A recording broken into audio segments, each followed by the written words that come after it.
Hey guys, Brian delivers you the goods here. Sorry about the dimming light right there. I'm returning to you tonight for this premiere video, and hopefully you'll enjoy this premiere video. I'm getting the thumbnail ready, so that's why I'm doing this thing pretty quickly.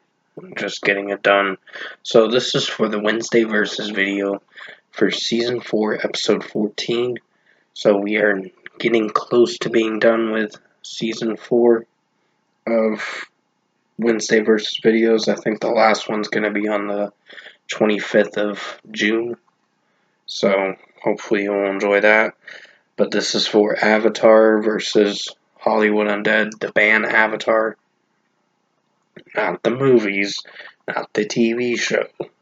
Just the band. The Swedish rock band. So I'm going to discuss what I am going to be talking about in this Wednesday versus video, who I deem to be the winner and who is the loser, or if I choose both, and let you know my thoughts on who I deem to be the winner or the loser, or both. So let's dive into Season 4, Episode 14 for this Avatar versus Hollywood Undead. So pretty much, I'll start with Avatar.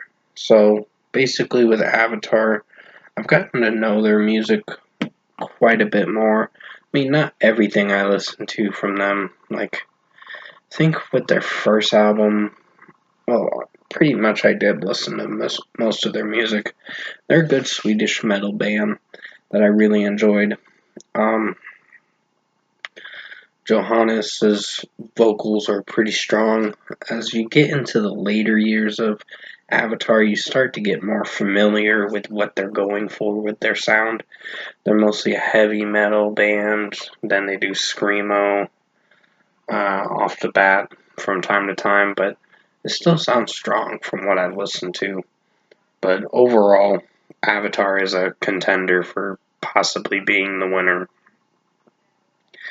And Johannes's vocals sound really strong. His screaming potential in the first album was really good. Torn Apart was my favorite one off that. Smells Like a Freak Show was pretty good. But yeah, Torn Apart was my personal favorite. Hail the Apocalypse was another good one too. There were some other ones I enjoyed off the third record too. And yeah, they've made a couple albums already, like 5 or 6, I believe. But from the most part, they have some good, strong records, and yeah, their music kicks ass for sure. And I really enjoyed most of their music.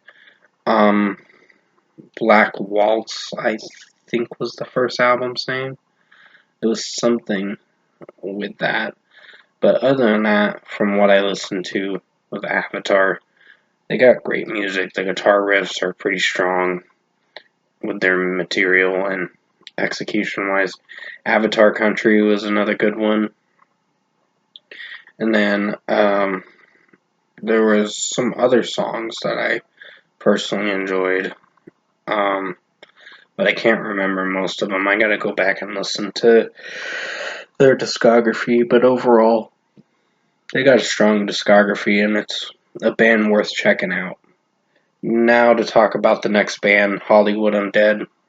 They're a more rapcore, uh, metalcore, rock, hard rock kind of band. They mix their genres up a lot. They're a genre infused band that I do enjoy. I think the last good record I enjoyed from them was Volume 2 of New Empire. I think Hotel California was not one of their best records. It wasn't terrible, but it was kind of meh.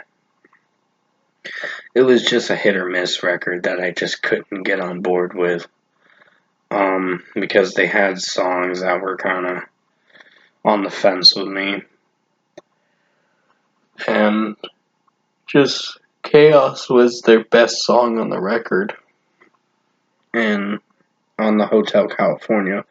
But when I started getting into them, which I've been a fan since 2008, keep in mind I'm still a fan of Hollywood Undead, I just want to see what they want to do with their newest material.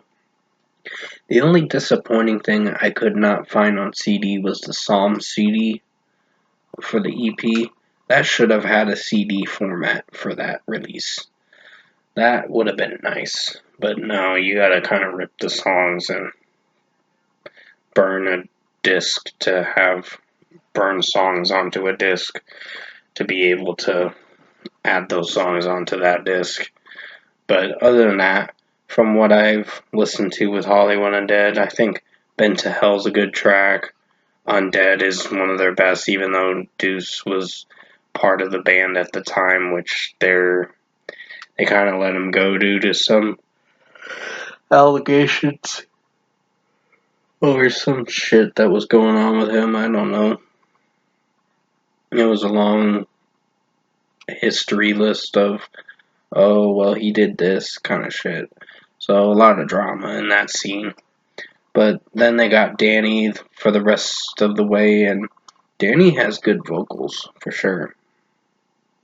And I really enjoyed pretty much how they mixed their sound all the time.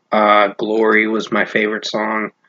They have my favorite one with Kellen Quinn in it, Upside Down, and the one with Good Charlotte running out of second chances, or second chances is what it's called. Nightmare's a solid one, but not one of the best ones. But pretty much City of the Dead was a fairly average track, but it tended to be repetitious with the chorus. But overall, from what I've listened to with Hollywood Undead, their material's pretty strong. Coming Home's a good track. Everywhere I Go, classic Hollywood Undead rap stuff that they go for. We Are is a good one. Outside was my favorite one. New Day. You have other tracks from the Does Everybody in the World Have to Die, which was one of my favorites, and Disease was a good one. Usual Suspects, classic and a favorite. Take Me Home was my favorite one too. So there were a lot of good material from Hollywood Undead that I've personally followed. Avatar, yes, I followed them, but not as vastly as Hollywood Undead. But overall, if I were to choose a winner, in this case, I'd have to choose both. They're both good bands, except for the fact that Hollywood Undead had one hit or miss album, which was Hotel California. Psalms was a good EP too, even though I had a few critiques with that record. Not to the extent where I hated it, but to the extent where I just wasn't sure if I was gonna get on board with that release. But other than that, yeah, I'm gonna choose both in this matter because both bands do have good material. Good discography for sure. Hollywood Undead's discography is very vast, and there's quite a bit of albums they've put out. Like, it took them 2.5 years to make from Day of the Dead all the way to 5, because the Curls left the band in 2017, I think, before they made the 5 album. But 5 was a pretty popular release. It was widespread, critically acclaimed album that I personally enjoyed, even though there were some tracks that were not for everyone. But overall, I think both are going to be the winner in this case for this Wednesday Versus video. I hope you enjoyed Season 4, Episode 14 of Wednesday Versus video. I did the best I could to make it as good as possible. And with that being said, I'll see you guys in my next review.